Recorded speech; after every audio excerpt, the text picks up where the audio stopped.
Paz do Senhor a todos os professores de escola dominical.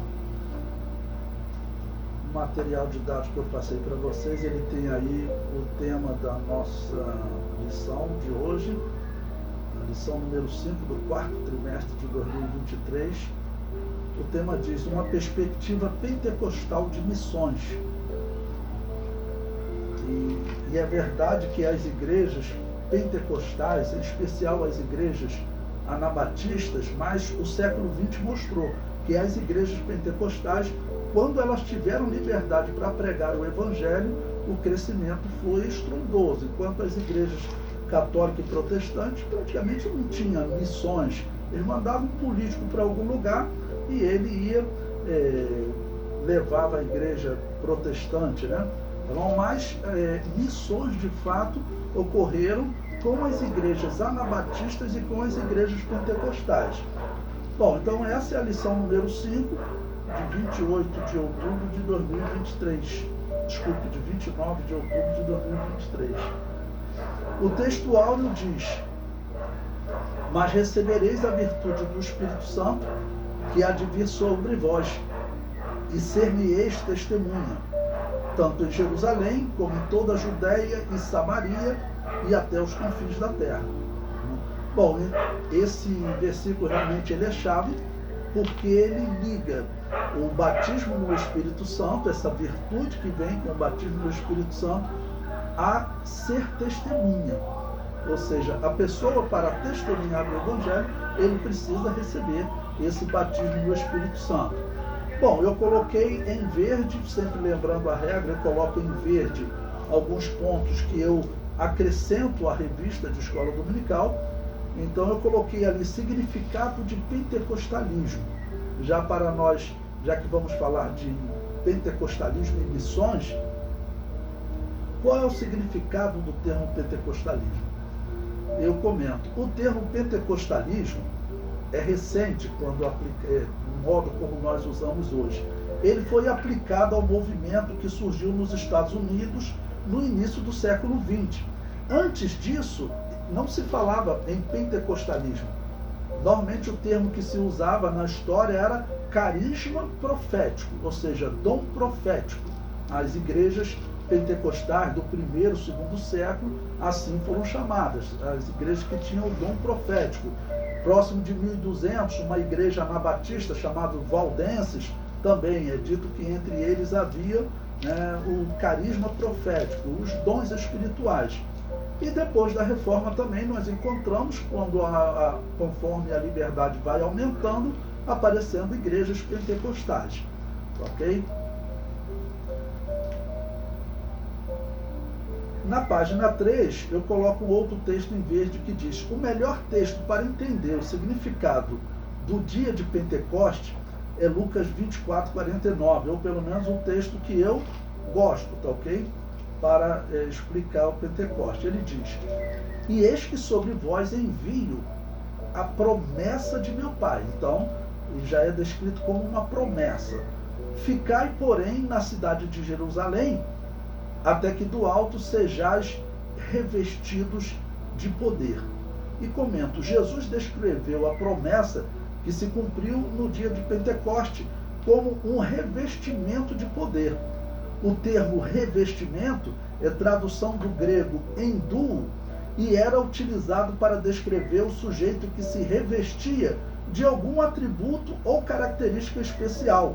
O termo era aplicado ao homem que se revestia de audácia, fortaleza, nobreza. Bom, então, quando fala desse dom espiritual, que hoje nós chamamos de pentecostalismo, como eu disse para vocês, no grego aparece o termo carisma. Tá bom? Então, por isso eu expliquei aí. Carisma profético era uma expressão utilizada na igreja primitiva para descrever os dons espirituais. O termo carisma normalmente é traduzido como dom em nossas Bíblias. Por que isso é importante que eu estou colocando aqui? Alguns pontos da revista, ele vai utilizar esse termo carisma. Então é importante você saber, carisma significa dom. Ok? A Igreja Católica, ela diz que ela tem agora um movimento carismático, ok? Dizendo que ela tem o pentecostalismo original, que era chamado de movimento carismático. Nós sabemos que não, né? Bom, e prossigo. O termo carisma normalmente é traduzido como dom em nossas Bíblias. Em Romanos 1,11 está escrito: porque desejo ver-vos para vos comunicar algum dom, carisma, espiritual, a fim de que sejais confortados, tá bom? Então, quando você vê a palavra carisma, não está invocando esse movimento católico que existe hoje, que é um movimento carismático, né? Que é um pentecostalismo católico, um pentecostalismo idólatra, como normalmente ele é chamado. Ok? Bom, depois, na página 4, tem a verdade prática da nossa revista, que diz: o Espírito Santo derramado no Pentecostes é o mesmo Espírito que Deus deseja derramar de novo na igreja da atualidade. Sem sombra de dúvida, é exatamente isso, porque se realmente nós vivermos o pentecostalismo, nós teremos uma pregação poderosa. Esse foi o resultado de quem viveu o Pentecoste. Assim você vai ver uma pregação, uma palavra que cativa a alma do perdido. E é isso que eles precisam, né? Porque em muitas igrejas hoje você sabe que ouvir a pregação do pastor ou ouvir um psicólogo dando conselhos, um psicanalista, é praticamente a mesma coisa. Um motivador, né, numa palestra, é praticamente a mesma coisa. Bom, mas o que vai diferenciar é realmente pregar a verdade, é o que a alma dos não crentes está precisando.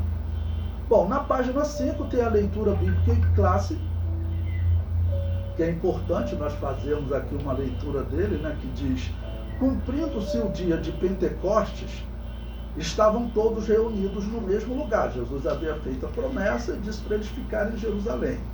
No versículo 2, e de repente veio do céu um som como de um vento veemente e impetuoso, e encheu toda a casa em que estavam assentados.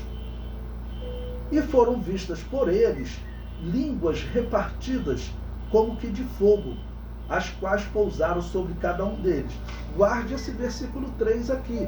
Esse versículo 3 ele está deixando claro que houve um movimento espiritual, um fenômeno espiritual. Que fenômeno é esse? Línguas de fogo.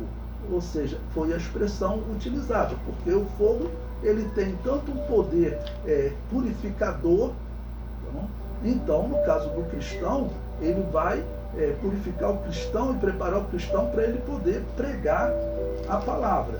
Ok? Então já foram repartidas entre eles línguas como que de fogo. Aqui é um fenômeno espiritual, porque tem alguns que interpretam que aqui em Atos o que ocorreu foi um fenômeno natural, foi falar grego, latim, qualquer outro idioma, tá bom? As igrejas protestantes, por exemplo, elas pregam isso até hoje, mas o que está acontecendo aqui no versículo 3 está descrito como línguas de fogo, ou seja, então não é falar latim, não é falar grego, tá bom? Ele prossegue, o versículo 4. E todos foram cheios do Espírito Santo e começaram a falar em outras línguas, conforme o Espírito Santo lhes concedia que falassem.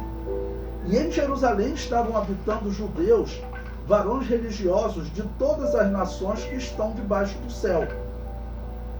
E correndo aquela voz, ajuntou-se uma multidão e estava confusa, porque cada um os ouvia falar na sua própria língua. Preste atenção nesse ponto aqui, irmãos. Aqui começa a ocorrer um segundo fenômeno. Ocorreu o primeiro fenômeno em que eles foram cheios do Espírito Santo, tá bom? Conforme aquelas línguas de fogo pousaram sobre eles. Então, eles foram cheios do Espírito Santo, ok? E vai agora no versículo 6, ocorreu um segundo fenômeno, tá bom? Porque diz que cada um os ouvia falar na sua própria língua. Bom, como nós explicamos, aqui no grego está dialetos. Então, cada um ouvia no seu dialeto. Como que nós explicamos isso, esses dois fenômenos? Lembre-se que o apóstolo Paulo, explicando sobre línguas espirituais, ele disse que nós só devemos falar na igreja quando tiver intérprete. Se não tiver, devemos estar calados, ok? Então devemos falar quando tiver intérprete. Olha, se você, ali naquele momento do Pentecostes, você considerar, ninguém sabia o que era o dom de interpretação de línguas, tá bom? Então os irmãos começaram a falar em línguas espirituais e cada um os ouvia na sua própria língua. Significa que o irmão falava em línguas espirituais e o Espírito Santo fazia o trabalho de traduzir, tá bom? Então se tinha ali 3 amigos, um exemplo, um grego, um egípcio e um romano. Cada um ouvia no seu idioma. Um irmão falava e os 3 ali, cada um ouvia no idioma que eles conheciam. Tá bom? Então, o milagre que aconteceu foi esse. O Espírito Santo traduziu as línguas espirituais que os irmãos estavam falando, porque, vamos dizer, ali ninguém tinha o dom de interpretação de línguas, que o apóstolo Paulo falou que é importante, né? Ter o dom de interpretação de línguas. E é claro que esse texto do apóstolo Paulo também, ele derruba a teoria protestante sobre o que é falar em línguas, né? Porque eles consideram que é falar chinês, que é falar grego, que é falar árabe, só isso, tá bom? Eles não acreditam em línguas espirituais, ok? Mas, se fosse falar chinês, para que se eu vou falar em línguas espirituais, eu vou falar em chinês, por que eu preciso de um tradutor? Então essa não cola, está errado. Então, se eu preciso de um tradutor é porque tem as línguas espirituais que só Deus entende, ok? E Deus dá a graça a alguém para interpretar. E aqui no versículo 6, o Espírito Santo fez essa interpretação. Versículo 7. E todos pasmavam e se maravilhavam, dizendo uns aos outros: pois que não são galileus todos esses homens que estão falando? Como, pois, os ouvimos cada um na nossa própria língua em que somos nascidos? E aí ele coloca o versículo 14, né? Pedro, porém, pondo-se em pé com os 11, levantou a voz e disse: varões judeus e todos os que habitais em Jerusalém, seja-vos isto notório e escutai as minhas palavras. Estes homens não estão embriagados, como vós pensais, sendo essa a 3ª hora do dia, ou seja, 9 horas da manhã. Se alguém pergunta qual a hora que o Espírito Santo foi derramado, né? Foi na 3ª hora do dia, 9 horas da manhã. Meio-dia tem a hora marcante, porque começou a ter trevas sobre a terra até a hora 9 que Jesus morreu. Então, o Espírito Santo foi derramado na 3ª hora do dia, para nós 9 horas da manhã. E prossegue, versículo 16. Mas isto é o que foi dito pelo profeta Joel. E nos últimos dias acontecerá, diz Deus, que do meu Espírito derramarei sobre toda a carne.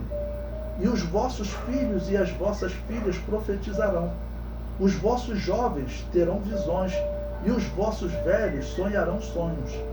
E também do meu Espírito derramarei sobre os meus servos e minhas servas naqueles dias, e profetizarão.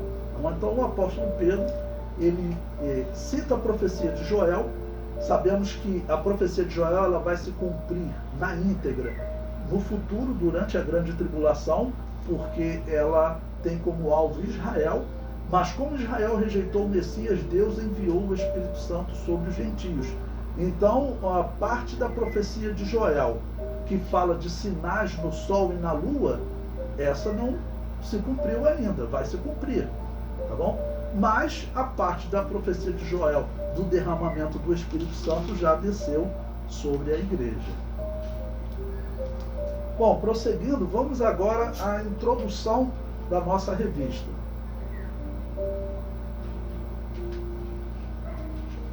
Diz assim: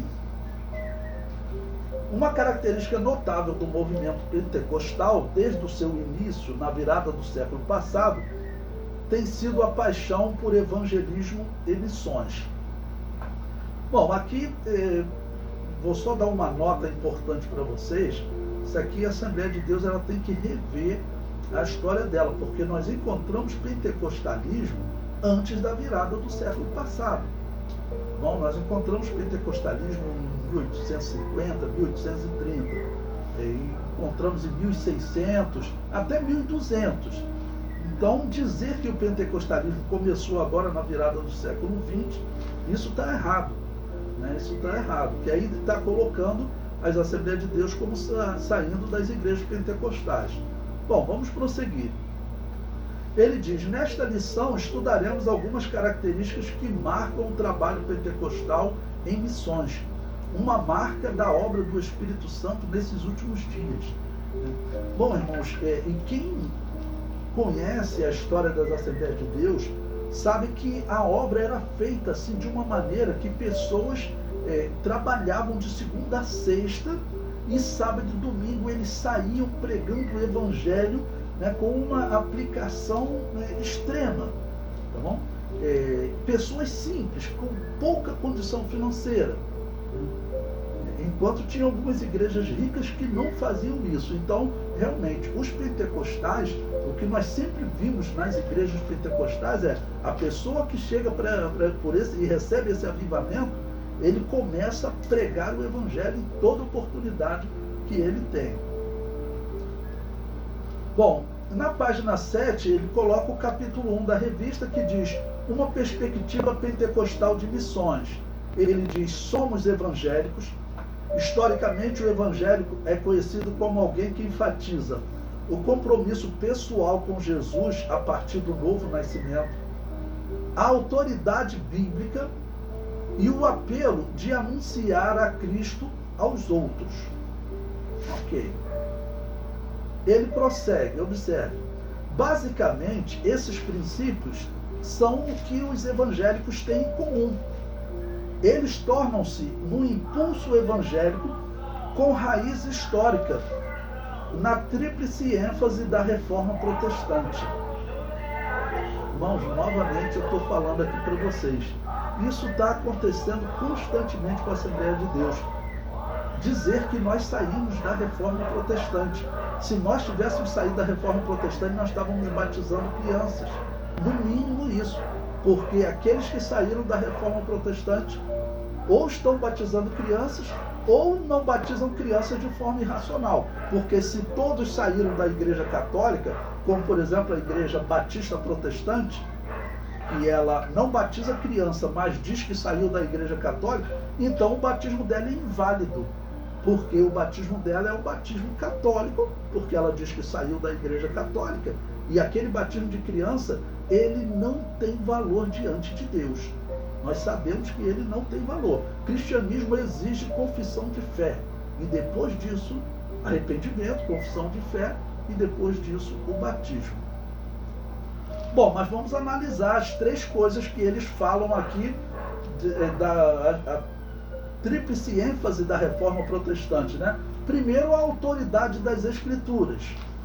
O problema é que escrituras para você não é o mesmo que escrituras, por exemplo, para Lutero. Lutero, por exemplo, ele queria tirar partes da Bíblia.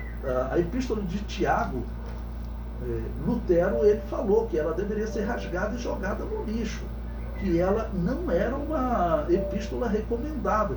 Como que você fala isso em relação às escrituras sagradas e você diz que você defende a autoridade das escrituras? Tem alguma coisa muito estranha aí. É claro que isso está errado, né, tá bom? Então, o que o evangélico, o que o cristão pensa sobre a autoridade das escrituras, em primeiro lugar, é a inerrância das escrituras, de Gênesis a Apocalipse. É o que nós defendemos. Lutero não defendia isso. Então, cuidado com esse negócio de autoridade das escrituras, porque a autoridade das escrituras para os protestantes é diferente da nossa. Como eu disse, Lutero dizia que a epístola de Tiago não era uma epístola evangélica, não? E recomendava que não lesse essa epístola. Qualquer indivíduo que falar isso hoje vai ser considerado herege. Mas o fato dele ter falado há 500 anos atrás, não, 506 anos atrás, isso então seria verdade? Ele falou, né, escreveu que a epístola de Tiago tinha que ser rasgada e jogada no lixo. Bom, número 2 dessa tríplice ênfase da reforma que ele diz é a salvação pela fé. Bom, preste atenção nisso. Tá bom? A salvação pela fé eu vou pegar exatamente Lutero. Por que Lutero ele dizia que a epístola de Tiago tinha que ser rasgada e jogada no lixo? Porque ele nunca conseguiu entender a diferença de fé e obras na linguagem do apóstolo Paulo e a linguagem de fé e obras na epístola de Tiago. Eu vou explicar para vocês agora. O apóstolo Paulo ele diz o seguinte, que nós somos justificados pela fé, sem as obras da lei. Ou seja, as obras elas não te levam à fé. Então você não faz nada para você ter fé. E Tiago ele fala de um outro tipo de obras. Ele fala de obras depois que você adquiriu a fé. Lembre-se, o que são obras? O que é obras? Obras significa atitudes humanas. Tá bom? As minhas atitudes são as minhas obras. Ok? Então, eu não faço nada para ser salvo. Mas depois que eu sou salvo, então eu faço alguma coisa. Então o apóstolo Paulo diz, eu não faço nada para ser salvo. E Tiago diz, mas depois de salvo, eu faço coisas corretas. Ou seja, eu pratico boas obras. E Tiago diz, se você não praticar as obras, não, olha, antes você roubava, agora você pratica boas obras. Você não rouba mais, você ajuda pessoas. Tá bom? Ou seja, boas obras são coisas corretas. Não é a boa obra que o católico fala, né, de ou carregar uma cruz, ou qualquer coisa que você faça, ou dar uma oferta para a igreja. Não, obras são atitudes, tá bom? Atitudes humanas. Então, Tiago dá ênfase aqui. Depois da fé, você muda de atitude, ou seja, são mais obras de Tiago. E o apóstolo Paulo está falando, antes da fé, você não faz nada para alcançá-la. A fé não depende de obras do homem. E Tiago fala de outra fé e obra. Ele fala, agora, você que adquiriu a fé, você vai mostrar a vida transformada. Vida transformada são obras na linguagem de Tiago. Então, a salvação pela fé de Lutero, ela é errada. Então, ela é errada, porque ela só atende uma parte da Bíblia, só a escrita de Lutero. Tanto que, só a escrita de Paulo. Tanto que Lutero falou, para minha mensagem ser correta, Tiago tem que ser rasgado e tirado da Bíblia. Por quê? Porque Tiago fala de obras depois da fé, ou seja, de mudança de vida. Isso, irmãos, é uma heresia gravíssima, porque não basta você ter fé para ser salvo, você precisa também mudar de vida. Eu conheço pessoas que têm fé, conhecem o Evangelho, eu vou voltar, mas ele não muda de vida, ele está lá no mundo. Se morrer nessa situação, vai para o inferno, tá bom? Então, a salvação de Lutero, justificação somente pela fé, é uma justificação errada, porque ela não requer transformação de vida. Se bastasse ter fé para ser salvo, guarde isso que eu vou falar para vocês, os demônios estariam salvos, porque a Bíblia diz que os demônios têm fé, tá bom? Então, você é justificado pela fé, mas você tem que ter vida transformada. Vida transformada são as obras que Tiago fala. E Lutero ele queria pregar uma doutrina que depois da fé não precisa ter nada, precisa ter vida transformada. Essas são as obras que Tiago falou. E Lutero queria rasgar a epístola dele da Bíblia. Então, tome cuidado com esse tema aqui da revista. Eu botei em vermelho aí, para vocês tomarem cuidado quando for falar isso. Porque isso aqui é contraditório com o que a Assembleia de Deus historicamente ensina. Eles estão mudando o ensino da Assembleia de Deus. Em algum momento a gente vai ter que confrontar essa situação com essa liderança, né? Bom, em terceiro lugar, o sacerdócio universal dos crentes. Amém. Os anabatistas pregavam isso muito antes dos protestantes, ok? Significa que todos os cristãos, eles podem chegar a Deus, podem orar por alguém, tá bom? E eu considero que os protestantes, eles acreditaram no inacreditável, né? Que aquela igreja católica que proibia o povo de ler a Bíblia, de ter a Bíblia, de ouvir a Bíblia, proibia o povo de participar do sangue de Jesus, sem contar outras heresias, as idolatrias, né? O purgatório, né? Acreditar que aquela ali era a igreja de Jesus é uma furada tremenda. e a Assembleia de Deus entrando por esse caminho. Bom, a revista prossegue. A revista agora, irmãos, ela vai citar um livro que eu recomendo a vocês que não leiam esse livro. Ele é publicado pela CPAD. Tá bom? Eu recomendo a vocês que não leiam o livro, porque o livro nos chama de herege o tempo todo. É inacreditável a CPAD publicar, tá bom? E ainda recomendar na revista de escola dominical. Isso aqui é algo muito estranho, irmãos. Isso é algo muito estranho que está acontecendo com a Assembleia de Deus. Veja o que diz no final da página 7, né? Isso é o texto da revista que eu botei em vermelho. Então, de acordo com o missiólogo Paul Powerville, podemos dizer que o movimento pentecostal contribuiu com esse impulso evangélico descrito acima, com a natureza dinâmica da fé cristã. Esse princípio envolve a atividade de Deus em termos do ministério do Espírito Santo. Então, aí você lê esse livro, né? Que ele está lá na referência bibliográfica, vai ser citado outra vez aí. Esse livro, eu vou mostrar textos dele, que ele chama os cristãos que defendem a doutrina que nós defendemos, que Jesus voltará e vai reinar na terra por 1000 anos. Ele chama isso de heresia diversas vezes. Ele diz que é uma doutrina errada, que só atrapalha a vida da igreja, né? Bom, vamos prosseguir aqui. Vamos agora para a página 10 da nossa revista.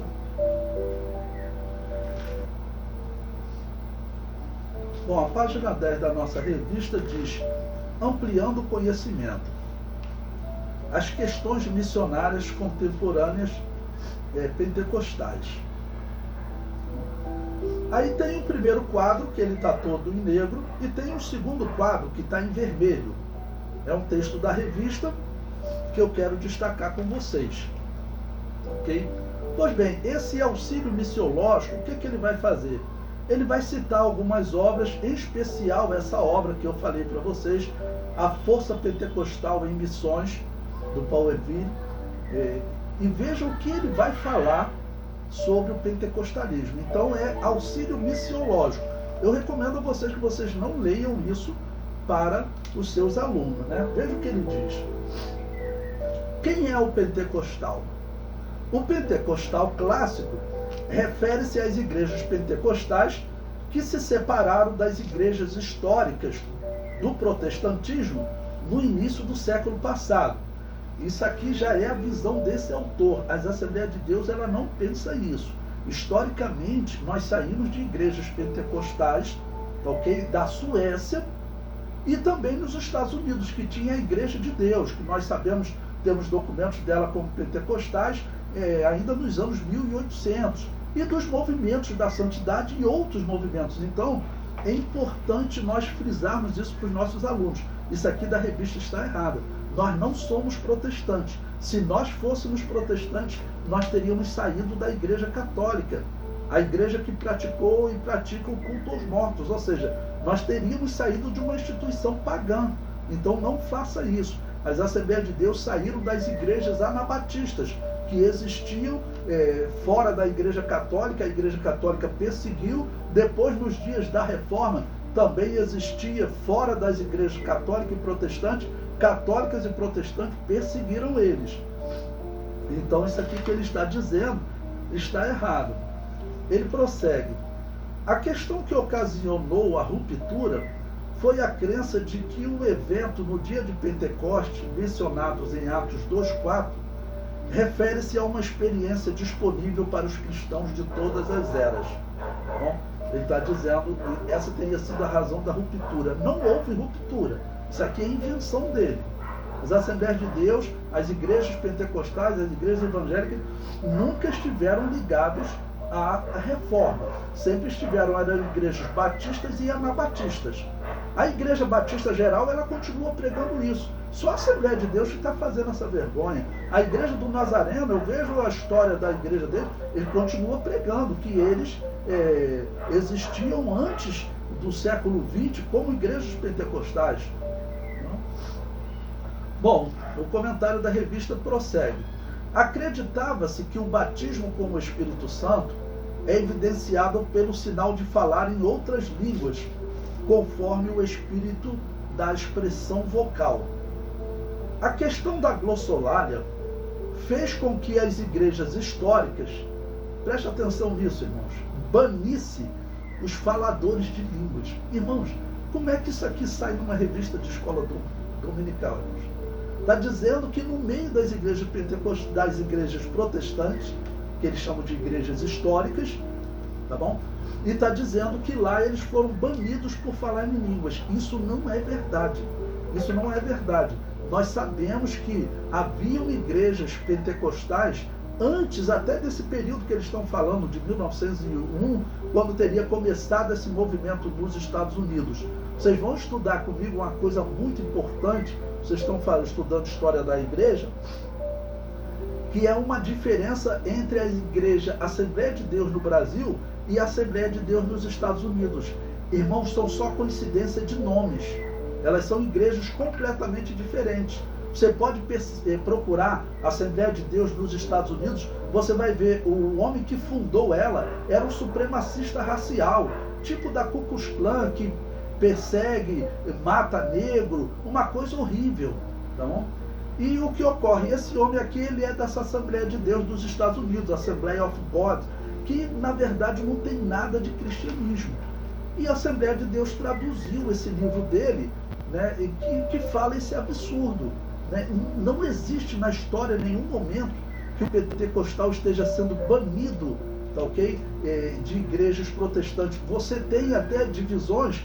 Por exemplo, a Igreja de Deus, que nós vamos estudar mais à frente a história dela, em História da Igreja, próximo de 1860, diz a história que uma igreja batista, que em 1800 o nome Batista, ele já substituiu o nome Anabatista. Tá bom? Então diz que numa igreja batista ou anabatista, tá bom? Aconteceu que alguns eram pentecostais e outros não eram pentecostais. Isso com documentos, em 1880. Não? Então, nós vemos pentecostalismo antes dessa suposta banimento, esse suposto banimento de uma igreja protestante, uma coisa absurda. Ainda coloca os faladores de línguas, né? Aí ele continua. Tornou-se também o principal fator unificador entre os primeiros pentecostais, que vieram de diversas tradições cristãs. Hollenweger enfatiza que o papel comum entre os pentecostais era todos os grupos que professam pelo menos duas experiências de crise religiosa. Então eu não sei nem o que ele quer dizer com esse negócio de crise religiosa. Tá bom? Mas esse Hollenweger, eu vou falar para vocês quem é essa pessoa já. Ele é um homem ligado à Igreja Católica, ele trabalhou como secretário do Conselho Mundial de Igrejas, que é uma instituição que trabalha pelo ecumenismo. Todas as igrejas que praticam culto aos mortos, a anglicana, luterana, católica romana, católica ortodoxa, copta, todas elas estão nessa união. Ele era até secretário desses grupos, né? Então, eu acho que uma pessoa dessa não deveria nem ser citada na revista de escola dominical. Se pelo menos fosse, mas tem pessoas que citam Platão. Bom, citando alguma coisa que está te apoiando, não é? Mas eu citar alguém que está me criticando, colocar isso para os meus alunos, para os jovens de escola dominical, pense no professor aí no interior do país, que às vezes ele não tem acesso a um dicionário, ele não tem acesso a nada. Não tem acesso à internet, até difícil, mas tem lugar que tem, ele tem dificuldade, ele só tem a revista. Ele pega a revista e a revista traz um tipo de comentário desse, está dizendo que nós saímos, que nós fomos banidos pelos protestantes. Bom, o texto prossegue, né? Ele diz, o batismo ou o novo nascimento, o batismo com o Espírito Santo, sendo o segundo subsequente e diferente do primeiro, e sendo o segundo geralmente, mas nem sempre, associado a falar em línguas. Irmãos, isso aqui está errado.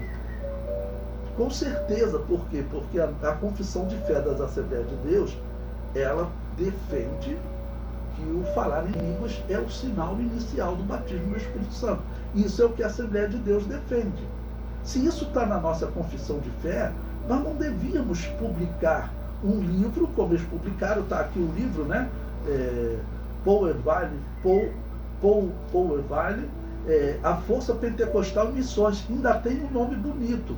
Ainda diz, entendendo a contribuição dos pentecostais na teologia missionária contemporânea. Irmãos, isso aqui é uma armadilha. Não compre esse livro. Esse livro, ele contradiz tudo que a Assembleia de Deus prega. Bom, mas pastor, por que está na revista de escola dominical? Essa pergunta eu não tenho como responder, né? Eu não tenho como responder, mas não deveria estar. Bom, então, eu coloco aí, esse livro foi publicado pela CPAD, esse texto é da página 28 e 29, e eu boto um texto da Confissão de Fé das Assembleias de Deus abaixo, que diz o seguinte: cremos, professamos e ensinamos que o batismo no Espírito Santo é um revestimento de poder do alto. E eis que sobre vós envio a promessa de meu Pai. Ficai, porém, na cidade de Jerusalém, até que do alto sejais revestido de poder. É também uma promessa divina aos salvos.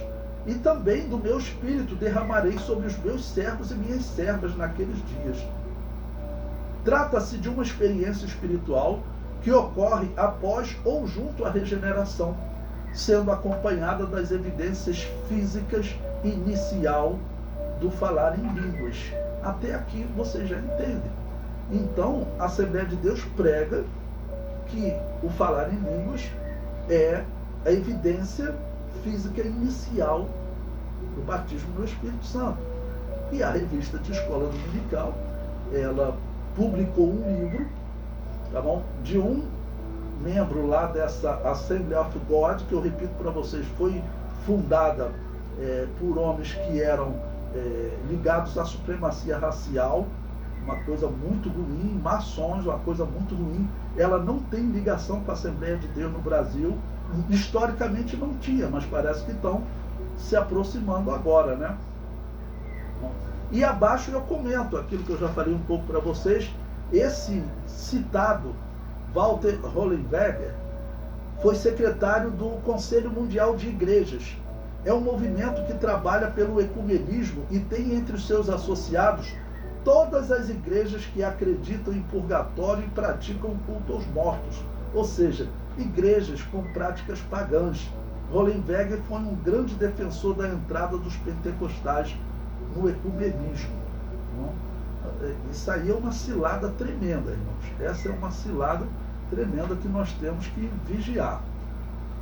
Bom, ainda na página 13, o item 2 do material didático diz a obra missionária depois do Pentecostes. Aí tem número 1, a causa da obra missionária, né? A descida do Espírito Santo. Na página 14 tem o número 2, como foi a expansão missionária. A expansão missionária, além desse texto, eu posso colocar para vocês. Nós temos relatos que 70 anos depois da morte de Jesus, Jesus morreu no ano 29, portanto no ano 99, no ano 100, tá bom? Os templos pagãos estavam abandonados. O cristianismo tinha crescido de uma maneira que causou até um problema para o Império Romano, e eles começaram a perseguir os cristãos. Então, o pentecostalismo, aquela igreja inicial que era pentecostal, como nós sabemos, e nós acreditamos que o pentecostalismo ele nunca foi encerrado na história, ele ficou, vamos dizer, escondido porque a Igreja Católica decretou a morte dessas igrejas. Isso aconteceu no ano 411 da era cristã, com um homem chamado Agostinho de Hipona, e eu posso reproduzir as palavras dele para vocês. É melhor nós capturarmos, torturarmos, obrigarmos eles a confessar a fé católica e depois pode até matar, porque como eles morreram confessando a fé católica, eles serão salvos. É um absurdo, mas era isso que pregava. Então, nós acreditamos que a igreja pentecostal, ela, claro, estava escondida, né? E essas igrejas, em especial, que Agostinho de Hipona condenou à morte, a razão foi a rejeição ao batismo de recém-nascido. Então vocês têm que saber que essa é uma doutrina que nos separa dos católicos e protestantes e uma doutrina que nós não podemos relativizar. Batismo cristão, ele só tem valor se ele for feito após uma confissão de pecado, uma confissão de fé, tá bom? E a pessoa ser batizada, tá bom? Batismo outro não tem valor, ok? Pois bem, prosseguindo na nossa leitura, eu quero destacar para vocês agora a nossa conclusão e nós vamos fazer uma leitura daquele livro, tá ok? Que a revista citou por diversas vezes, né? Bom, conclusão. Nessa lição estudamos uma das mais importantes contribuições dos pentecostais para as missões modernas, o poder do Espírito Santo na vida da igreja. Vimos que assim ocorreu no ministério terreno de Jesus, bem como o ministério terreno da igreja primitiva. Tudo isso nos mostra que é indispensável para qualquer projeto missionário que toda obra comece e termine sob o poder e direção do Espírito Santo. É essa presença santa que garante o sucesso e eficácia da obra missionária em pleno século XXI.